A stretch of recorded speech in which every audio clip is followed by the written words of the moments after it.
is not a regular HECC Commission meeting. This is a special optional meeting.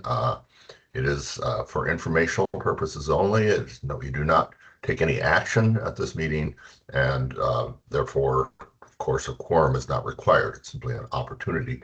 And just remind you that this is an opportunity that was created in response to commissioners' requests that we had greater opportunity for sort of understanding and discussing the work of the 4124 advisory committee and consultants that we're working with.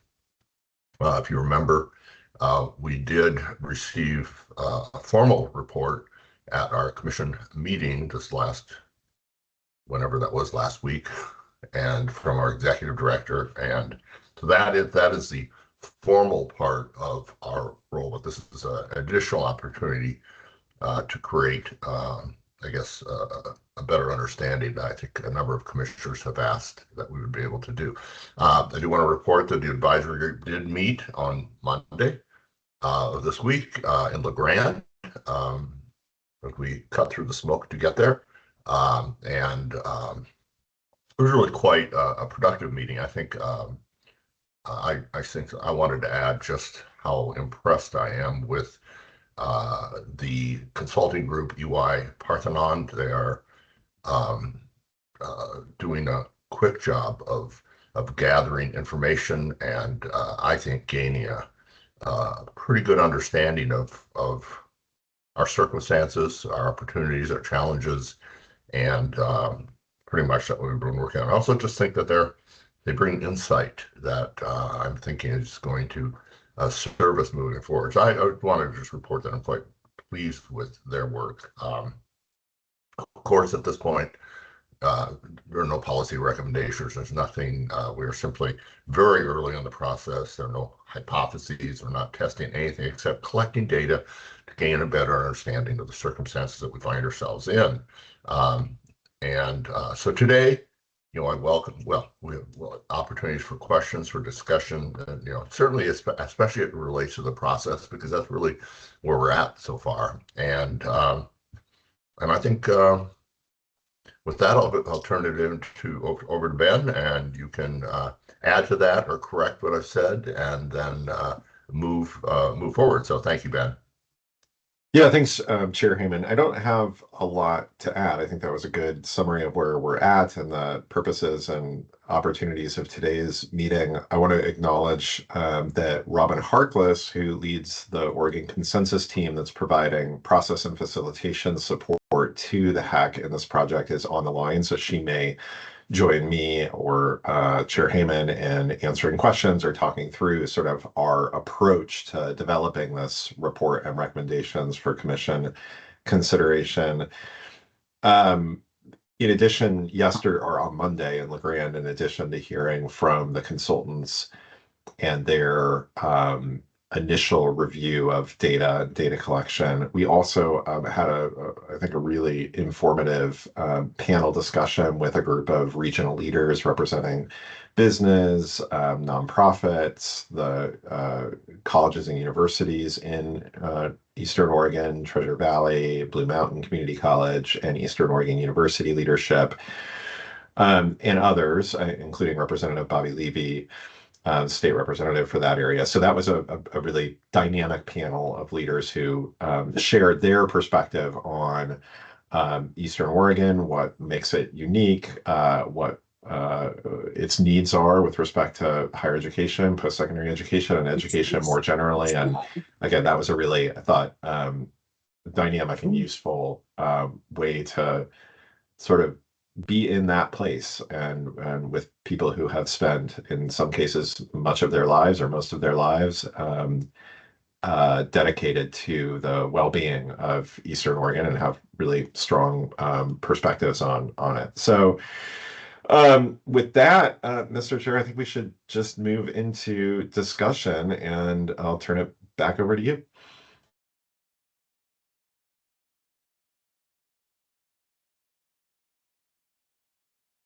Probably Guthrie's doing. I guess I wanted to add, traveling around the state, this is the first of the ones that is away from Salem, and it is a lot of extra time and effort, but I think I really gained an appreciation for what's possible. Seeing, and as you met Ben, you mentioned that panel that just, I think, really gave us a much deeper understanding of the role that education plays in Eastern Oregon, and I think that was really a helpful experience for the advisory group. So I was grateful for that. So with that, just maybe any questions that any of you have about where we're at and how perhaps the kind of progress that we're making.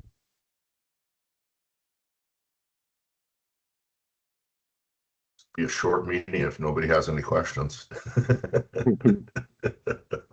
Yes, Michael, Commissioner Dembro. Yeah, thanks, Greg, Chair. Were we going to have a chance to meet the consultant team today? Was that going to be something that we were going to do, just get a sense of what they're thinking so far? Yeah, I can speak to that. So no, we don't have the UI Parthenon team on the line today. We certainly expect that at upcoming either full commission meetings or separately in these special commission meetings, you will directly engage that team. Getting a lot of echo. Maybe that's off now. Just request that folks go on mute if they're not speaking. I'll also note, and this will save Guthrie or the chair the need to note that today's discussion and questions are meant for HECC commissioners only, and so members of the public who, of course, are welcome and encouraged to join, who may have questions about this project or may have perspectives on this project, should contribute those via email, via our website. There's information on how to connect with us and submit that information, so please don't hesitate to follow up. But please do note that today the chair will be recognizing members of the commission for questions, comments, and discussion in connection with this public meeting of the HECC. So yeah, Commissioner Dembro, yeah, apologies that we don't have the EY Parthenon team on the line today. They will be, the lead for that team will be joining you, I believe, and Kyle next week at I believe it's next week at the briefing that you provide to legislators on this project. So you'll, in a sense, meet at least the lead consultant then, but no, they're not here today. Thank you. Commissioner Edwards.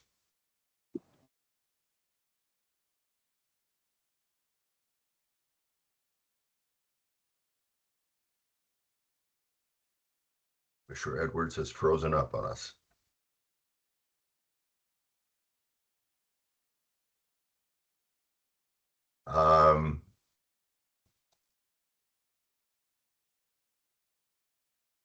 Commissioner Devlin, we'll move to you. And you are muted.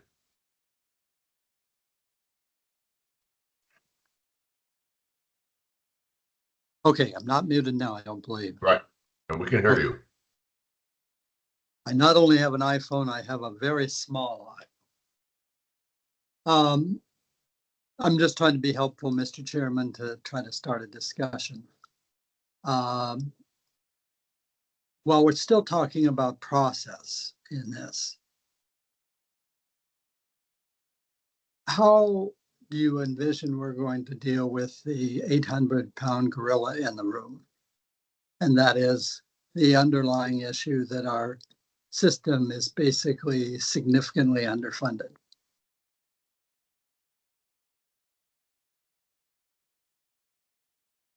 Well, I think that I think we all go into this with the general recognition that funding is a critical issue. I don't think anybody's going to deny that. I think we're also looking, and I think the Coltons think we are looking for the things we can do within those budgetary constraints, and not simply stopping the conversation by saying, well, we don't have enough money. I think it's really important for us to think in terms of within whatever constraints we have, our challenge is to find path forward for higher education, and I think that's where we're focused. Mr. Chairman, Yes. I'm not trying to give Ben a bad time here. I'm just feeling a little ornery today. You say that all the time, but okay. Okay, this whole process is supposed to be completed by when? Right, so the deadlines of the bill are for a preliminary report October 1st. As we've expressed to the commission before, that preliminary report will not contain recommendations or even perhaps very definite findings, given where we'll be at that stage and the inability at that point for us to really broadly, and our consultant team to really broadly survey Oregon higher education and its partners. The final report is due and recommendations are due April 1st of 2027. Given that, Mr. Chairman and Ben, that is still a relatively short timeline. What do we expect to know by then in terms of what changes we could make versus what we already know?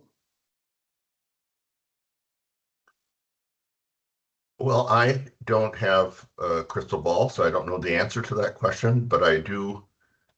Certainly, this process is designed to help us to know something we don't already know. And as the old saying goes, you don't know what you don't know until you know.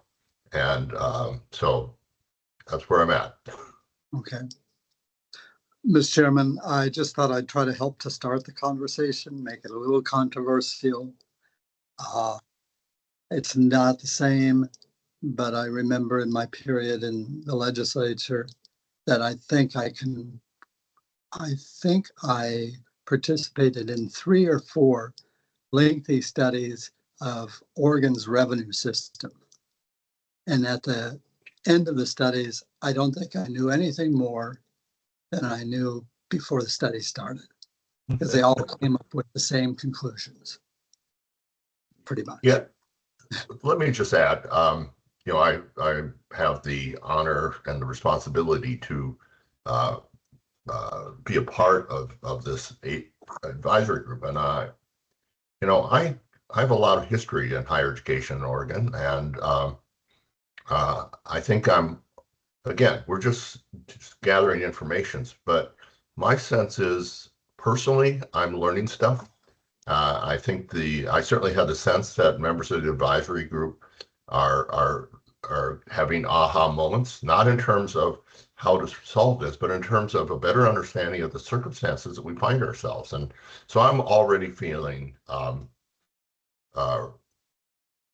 more optimistic about this than some of those committees that you mentioned, and perhaps I've had experience with as well. I think that I'm really impressed with the intelligence, thoughtfulness of this consulting group, and I think that could make a lot of difference. So I want to go back to Commissioner Edwards. You had, and you cut out, but see if you had something to add here.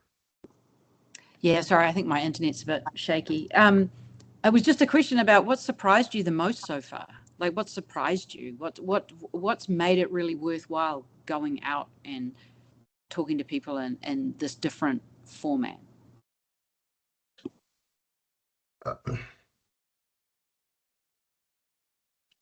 What surprised me? One of the things, and I've discussed this with Ben, our executive director. One of the things, I don't know if it surprised me, but just shows me the possibility in this group is this advisor group is a really thoughtful, intelligent group of people. And I'm meeting new people, but I'm just impressed with the intelligence and the commitment they bring to this work. But I also recognize that we come at it with our own understanding of the challenge. And one of the things I've already seen in this group is is sort of those aha moments in which we recognize that other people around the table had a different understanding of what the challenge is. And so finding some sort of more comprehensive understanding of the kinds is something I already think is happening. Not in any way that I can put out a list of what that is, but just there's, I had a sense around the room, and I just say myself, I went, oh, it helped me to understand how, a community development person in Eastern Oregon understands the challenge, because it's different than the way I understood it. And that is really helpful. So, Mr. Chair, if I may, I'll give a different kind of answer to this question. Obviously, we're being careful in this meeting not to present much in the way of even these initial data findings that the consultant team has developed, in part because they have been very quick to say this is, from their standpoint, very preliminary. They're starting just to test their initial findings. They may have it wrong, right? Data is complicated. But one of their sort of initial findings, again, and I don't want to get too concrete about this, but suggests that Oregon higher education is falling well short of the number of producing the number of graduates with certificates, degrees, and other credentials that our current economy and projected near-term projected economy requires in order to meet job, labor market needs. Now, that's not the HECC has done analyses like this before, I think particularly in connection with the development of our adult attainment goal, but they've looked at it a little bit differently. The gap is again, through their initial analysis, is pretty stark. I think in part it's surprising to me, that initial finding was surprising in part because I'm struck that I haven't actually heard, outside of some specific industries and occupations, I haven't heard from employers about the difficulty of hiring college graduates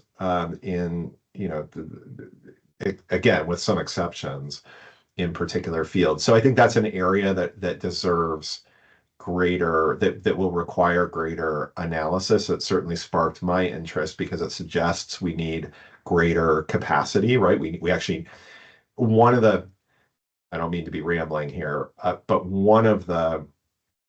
I think one of the fundamental questions that the legislature is asking this study to address is whether Oregon has the right amount of capacity in its higher education system. Do we have the right are we kind of built to the level that we need to be built? Is it insufficient? Are we over capacity? And the kind of emerging data point I alluded to suggests that in fact we need the robust capacity that we have. And in fact, we need to figure out how to engage more Oregonians in filling the seats at our colleges and universities, whether that's literally, physical seats or online. So anyway, that's gives you a flavor of the type of one portion of the type of analysis that's underway and kind of fact finding that's underway through the consultants' work. Can I ask how much AI has come up in the conversations? Greg, do you want to speak to how AI has come up?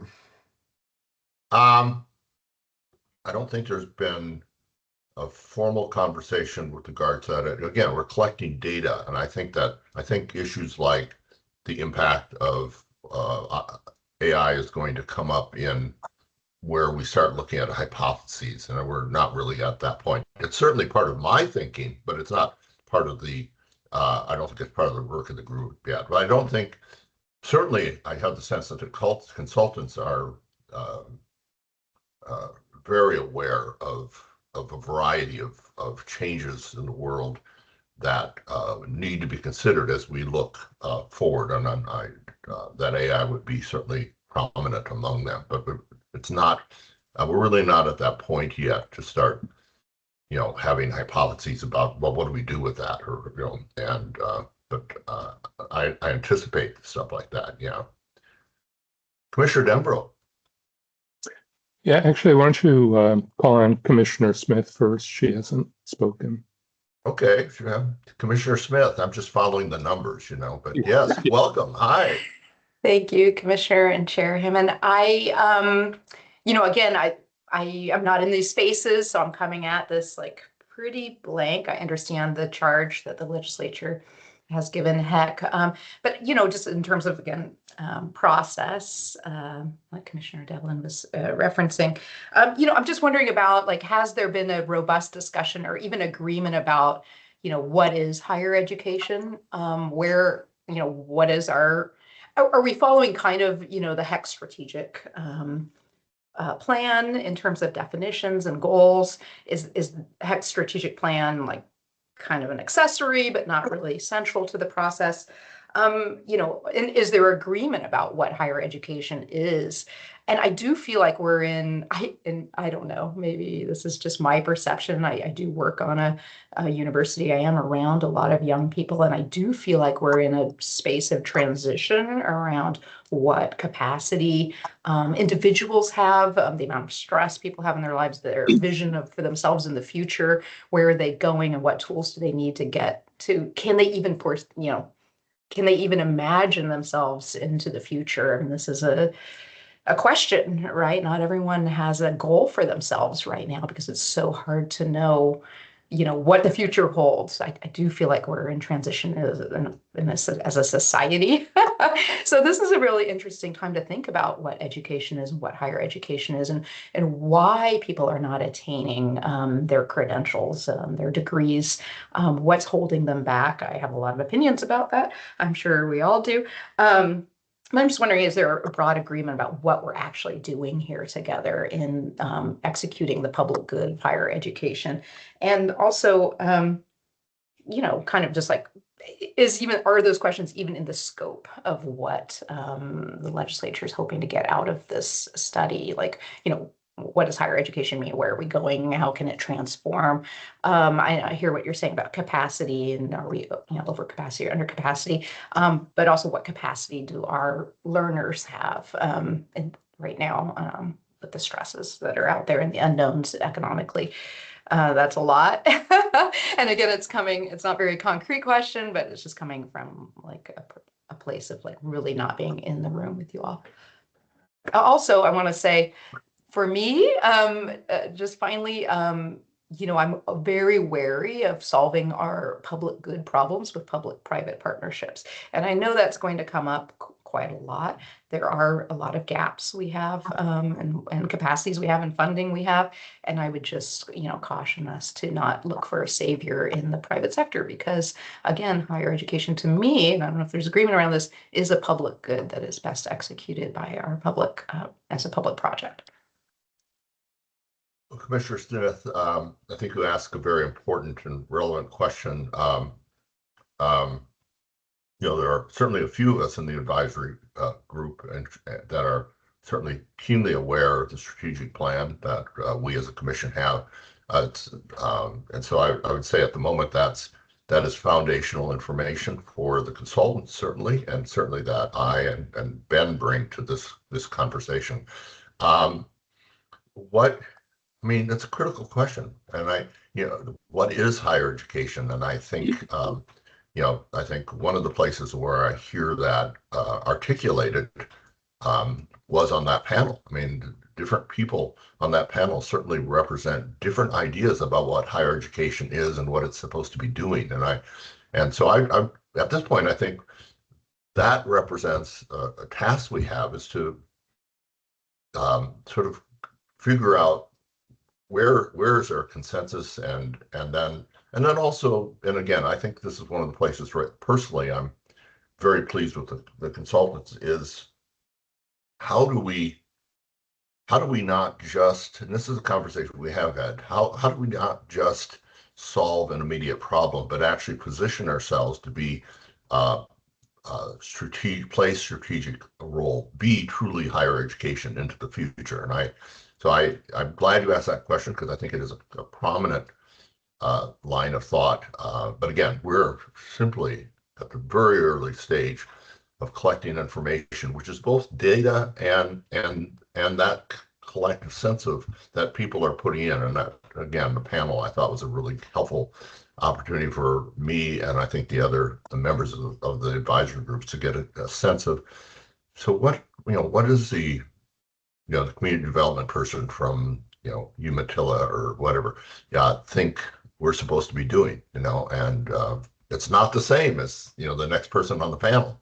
And so that is very important for us to hear, very important for the consultant to hear, because I think that will have to be considered as we think about the hypotheses and the future directions and the recommendations that come out of it. So great question.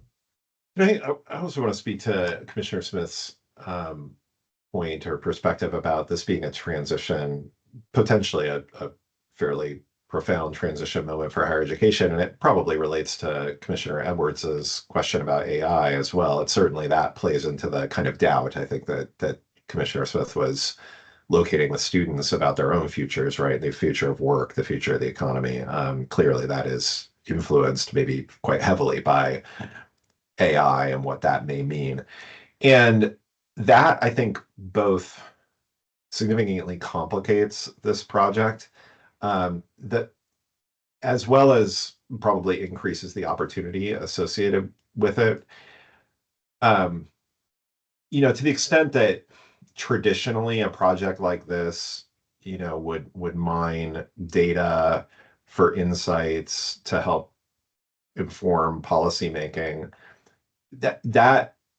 traditionally, I think that would occur with some sense of stability associated with the underlying data itself about, with the sort of shape of the economy and economic trajectories. Yes, we have the economy has cycles of, boom, bust, growth, recession, but broadly speaking, there's a certain constancy there. There's a certain predictability. And while we haven't had a very direct, as Chair Heyman noted, we haven't had a very direct conversation as an advisory group, I think there is a widespread awareness that some of what we might typically have taken for granted is harder to take for granted today about the future. And therefore, these, all of this sort of data collection and data mining and looking for insights maybe feels like it's not on as firm a footing. And that, if we have that, if we share in that conclusion, then it may suggest that the hypotheses and ultimately recommendations coming out of this group may have as much to do with supporting structures in higher education that promote adaptivity, right? Promote flexibility and innovation in order to meet needs of the future, even sort of near-term future that today we can't see in the data, right? We don't actually know.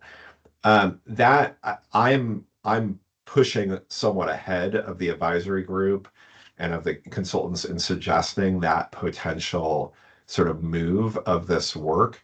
But based on some informal conversations with folks at the table, I think there is some sense of like, well, it's really important to understand this data as it relates to funding, as it relates to student enrollment and completion and jobs and the economy. And how confident are we in that the experience of the last 5 years, or even what our forecasters predict about the next 5, will come to pass in what seems to be potentially quite a disruptive moment where no one knows the future. I mean, the futurists say they don't know the future. I'm not to suggest, like, sort of looking at Helen here.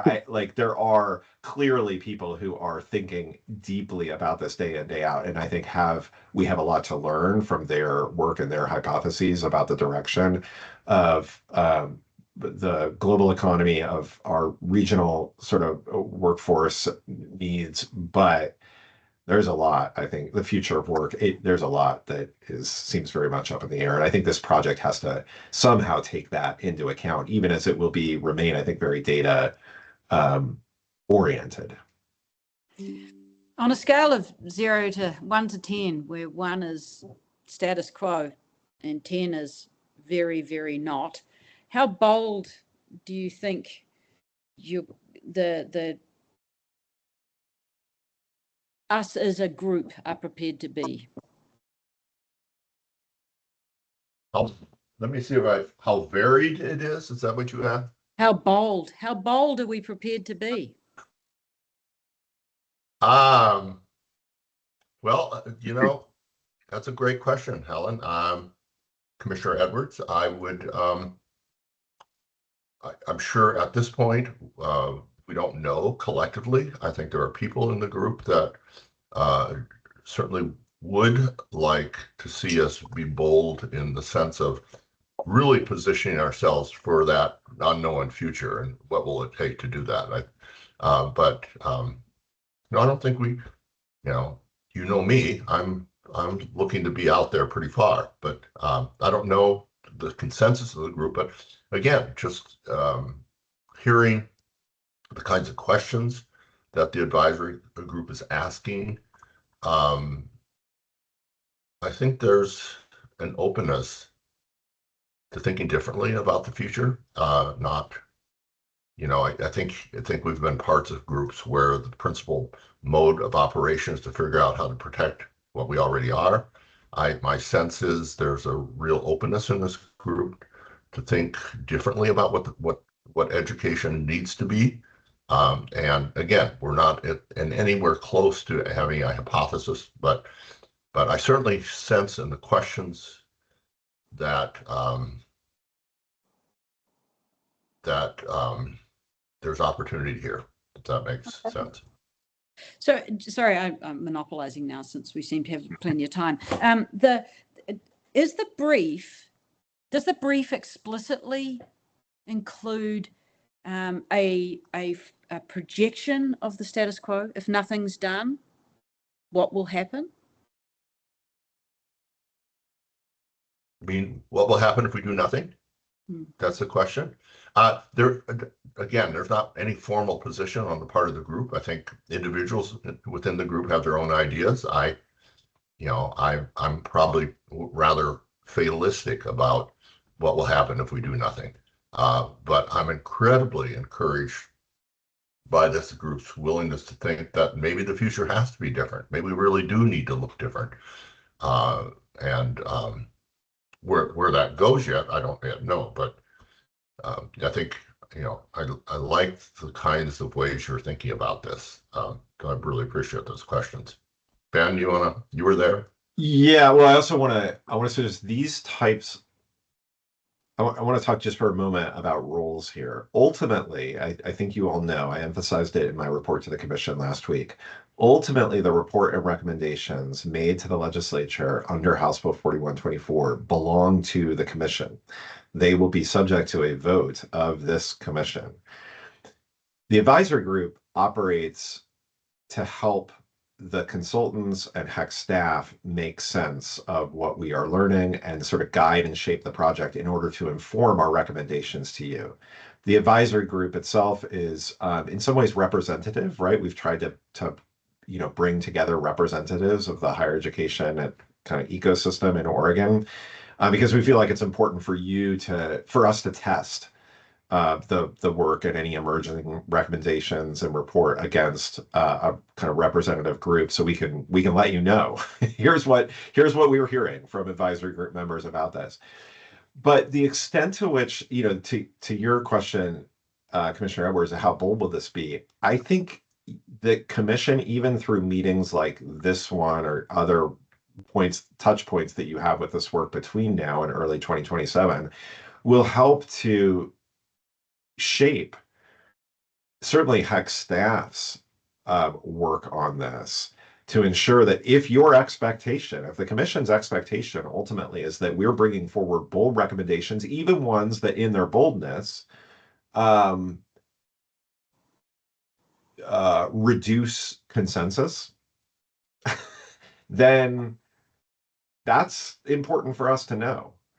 Right? If, on the other hand, your primary concern is with us bringing forward recommendations that feel well aligned with kind of a consensus or near consensus of the advisory group and others whom are involved in this, then that's important too. So I just think that this sort of surfacing, it's a question ultimately for the commission to answer. Your question, Commissioner Edwards, how bold, or that will be up to the commission. Your signaling to us through these kinds of conversations, your expectations will affect what we bring to you for your consideration. Thank you. Commissioner Dembro. Yeah, thanks, Greg. So, a few things. Going back to Commissioner Smith's observation, and maybe this connects with Commissioner Devlin's comments as well. Part of the reason I think for 4124 was a sense among some legislators or questions that some legislators have about the value of higher education, right? And what kind of investments we should be making in higher education. Obviously, Commissioner Devlin's points about university funding being, very inadequate and has been for quite a while, I think is very well taken. But to convince people to adopt a long-range kind of funding improvement plan, we need to make it really clear to them what they're buying and why it's needed. So I do see that as, I see those as really being interconnected here. In terms of the boldness of the plan, I look forward to seeing what kind of recommendations come out. But we also are going to want to have time for those recommendations to be digested by this commission. And,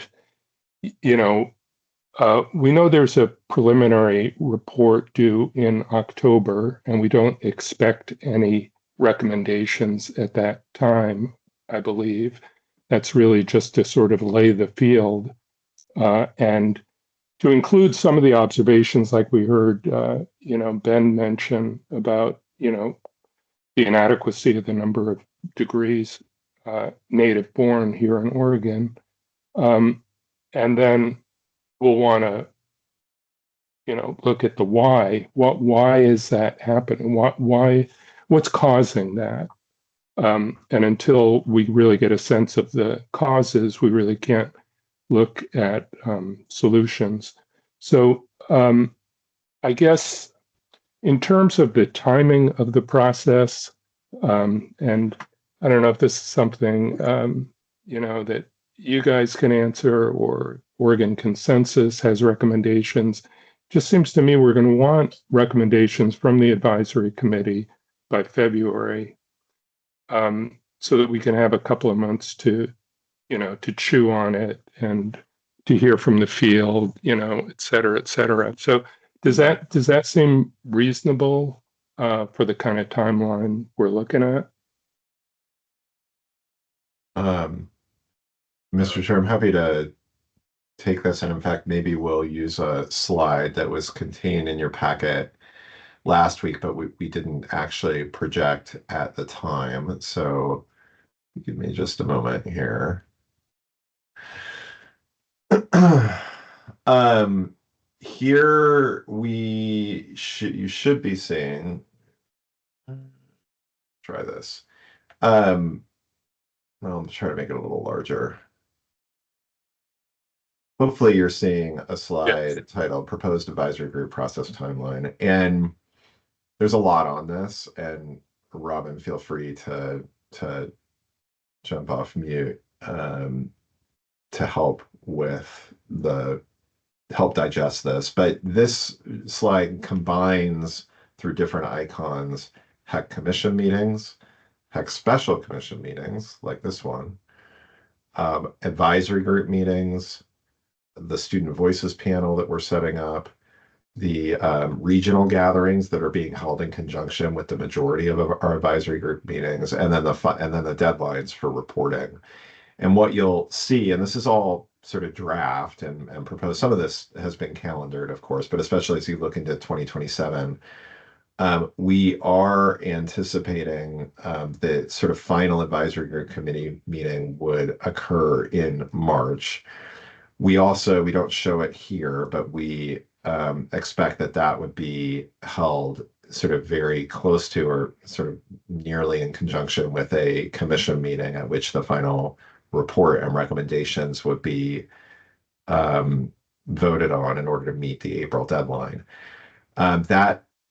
That's tight, right? I think that iterative process that you are intend, Commissioner Dembro, for us to follow to ensure that the commission has heard from and received input, some of that we are hoping to satisfy through this representative advisory group and the kind of,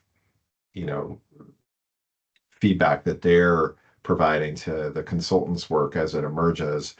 But some of that will also likely have to occur via staging this report development at the commission's December and February meetings as well. So you're seeing at least some initial sort of findings, potential recommendations before March when you receive the complete and final staff recommendation.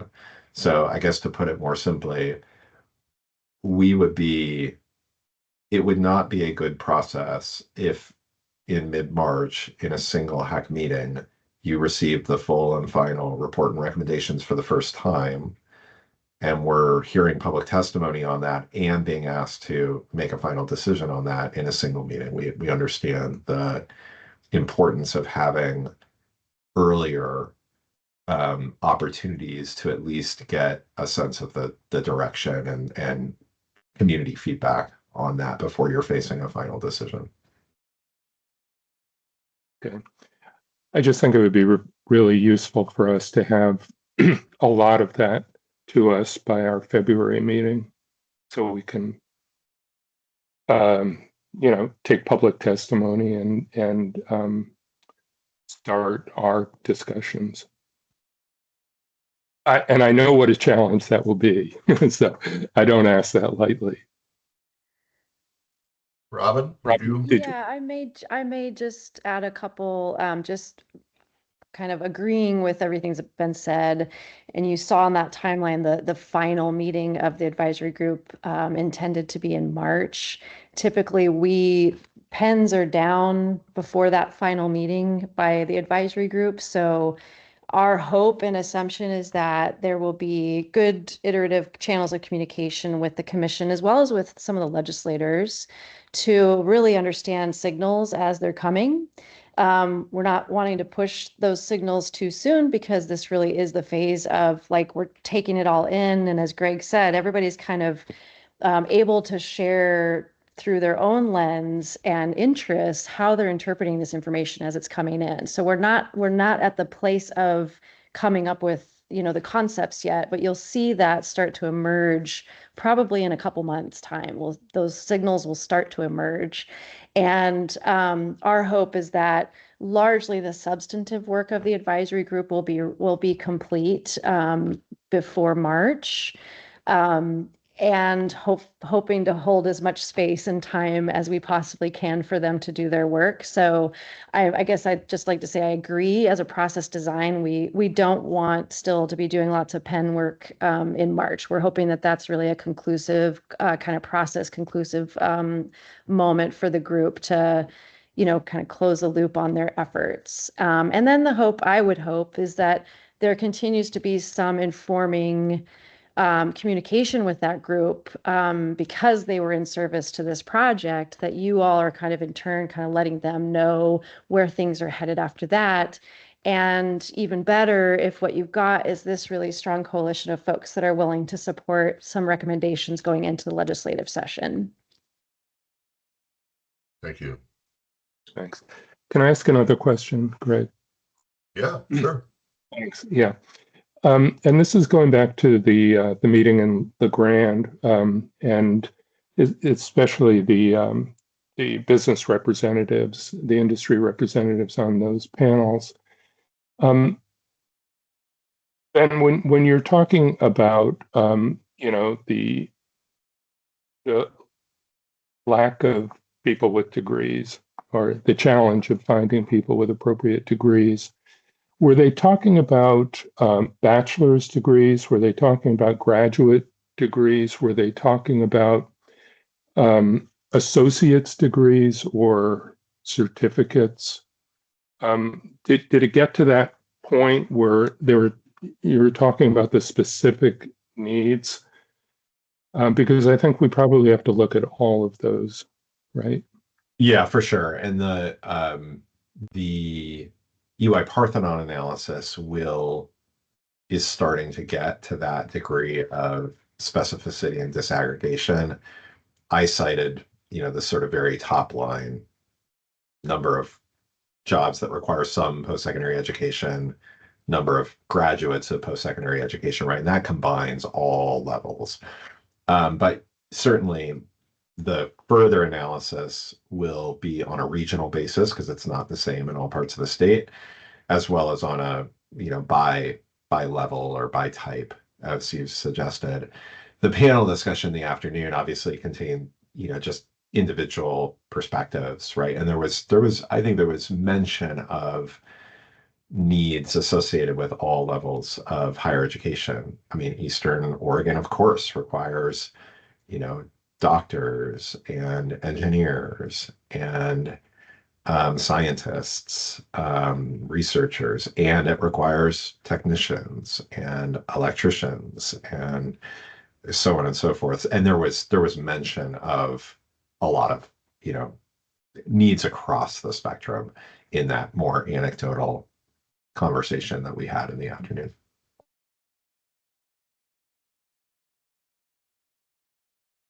I'm just, one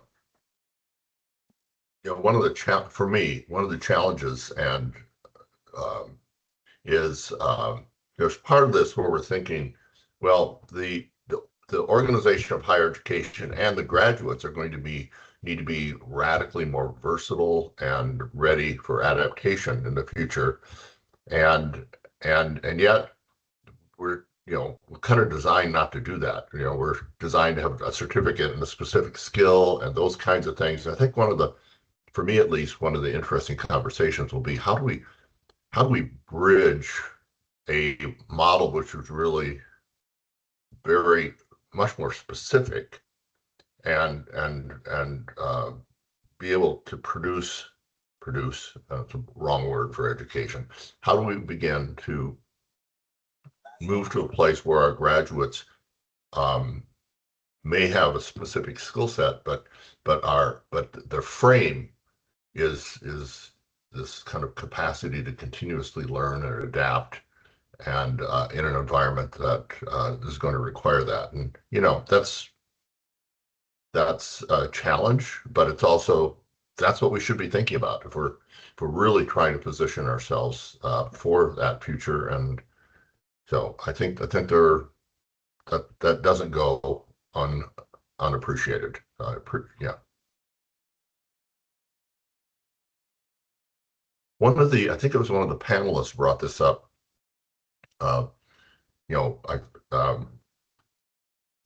One of the questions we do not yet have answered is that shortage of graduates. We're looking at mass gross data right now in terms of what the market needs and what we're producing. But there's also an alignment issue.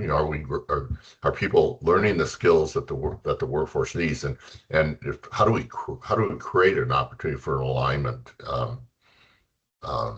Especially since we don't know what the workforce needs are going to be 10 years from now. I mean, those are the kinds of things that I think will be challenging, but it's something I think we certainly all have to be thinking about, and as Ben has articulated well,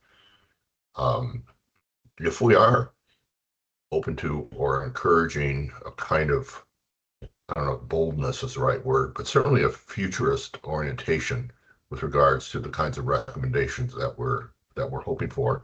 Though that kind of background setting needs to be a part of how we think about this work. And you know, I think about how much I challenge, it's my world in organizational theory, how often we come into discussions and we make all kinds of structural assumptions about what the future needs to look like. You know, and therefore we limit our conversation. And you know, one of the things that I think we're doing a good job of right now is, it sounds like maybe we're being ambiguous, but I think what we're really doing is trying to sort of deconstruct some of the assumptions that we might bring to the outcomes, so that we can really be, you know, producing a set of recommendations that positions us well for the future. So I know that sounds like educationalese. I'm sorry, but yeah. If I could ask one other question, it's you know, kind of the proverbial elephant in the room is, I know a lot of legislators as well as people in the field are wondering, you know, what we can do to bolster our regional universities, right? That, you know, as a sort of immediate challenge, you know, where we're seeing financial struggles at most of them, as we are around the country. And you know, I'm sure that legislators are expecting us to give them recommendations about that. And so, you know, I assume that part of the October report is going to be the consultants' evaluation of where we are, and as well as what they're seeing around the country. But you know, is that something that came up at all in, or has come up in the advisory committee?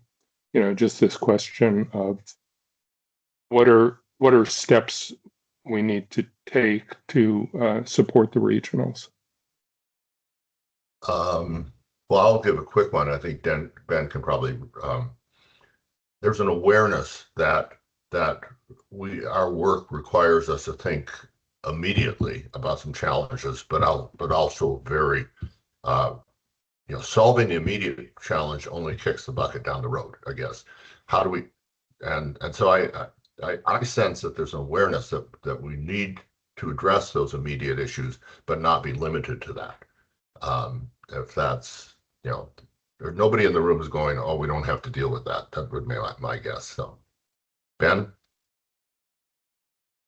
Yeah, clearly the challenges facing many Oregon institutions, and that have been particularly acute or particularly well reported as it relates to SOU especially, but other regional institutions too, is that's on people's minds.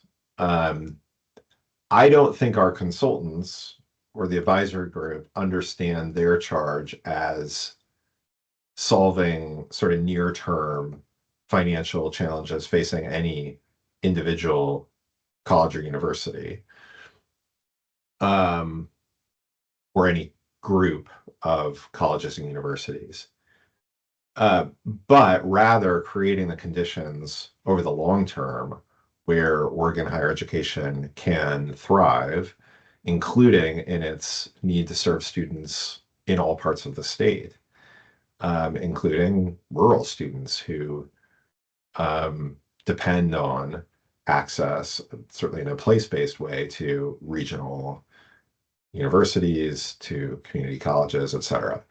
So there's certainly that is fundamental, you know, that understanding of the need to provide analysis and ultimately recommendations that speak to sustainability of Oregon higher education, including in communities where it has been difficult due to, you know, a combination of factors to maintain stable, vibrant institutions. There's strong awareness there. But again, I want to put a little bit of a little bit of a buffer between that sort of understanding about creating those conditions over the long term versus solving particular institutions' challenges next year, right? Like that's not something that folks should expect this report to do, I don't believe, or these recommendations to do, right? That is the challenge that the SOU Board of Trustees have, that other boards leading these institutions have. And it is not my expectation that the 4124 recommendations acted upon by universities or the legislature or the HECC or whomever will immediately get at those needs.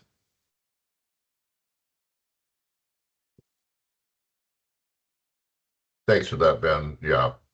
Um, we have room for one more question, and we're going to call this meeting to an end. If anyone has.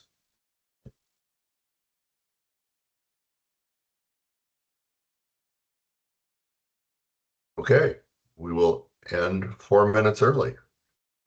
This has been great. One of the things I want to make sure I'm learning a lot about your perspectives and your questions, and that's really helpful to me. So I really appreciate. This has been a great conversation for me. So thanks to all of you. Enjoy the rest of your day. Thank you. Bye. Thank you. Thank you.